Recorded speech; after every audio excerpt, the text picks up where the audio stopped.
I call the honourable member for Melbourne. Thank you, Madam Speaker. My question is to the Minister. My question is to the Minister for Immigration.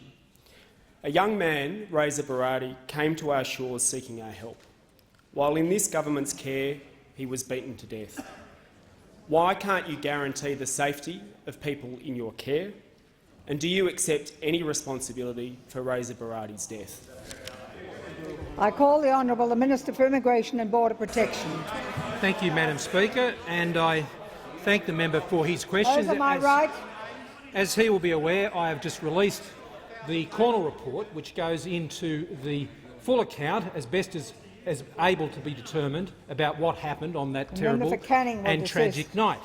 In that report, you will find the detailed accounts from over 300 transferees who gave their account of what occurred that night, as well as many others who were involved in providing services and various things on that evening. It is important that through our partnership with the Papua New Guinea government that we meet our objectives and we meet our undertakings with them to provide the support to ensure that that facility is well run and has all the appropriate safety in place. And it is important that we continue this policy, Madam Speaker, because there seems to be an emerging theme here, which is coming in this debate, which says because the boats are stopping, we can somehow ease off.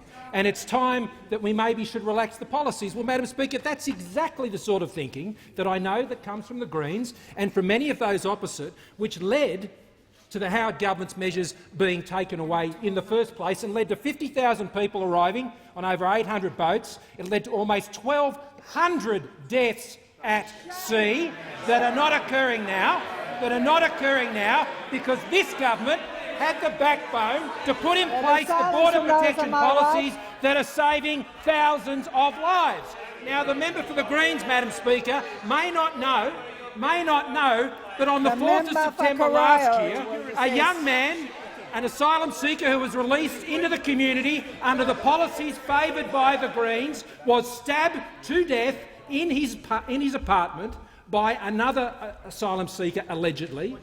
And I'm wondering if the member opposite is going to take responsibility for that. But I'm not asking him to, Madam Speaker.